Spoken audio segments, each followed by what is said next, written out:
बाप बाप म्हणजे पडद्यामागचा कलाकार आहे.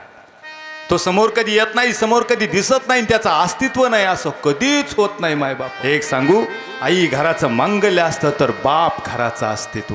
आई आई म्हणजे घराचा तो कळस आहे.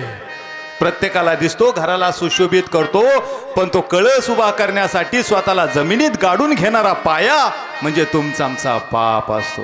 आई म्हणजे समईतली ज्योत आहे, घराला प्रकाशित करते. पण कधीतरी जा त्या समईला सहज स्पर्श करा, सर्दीची चटका बसेल, हात माग येईल, लक्षात येईल तापलेली समई म्हणजे आपला बाप आहे.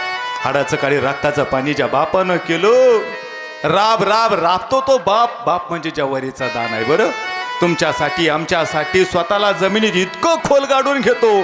संसाराचं कितीही रहाड गाडगं जाऊ द्या, आपण कुणाला दुःख सांगत नाही.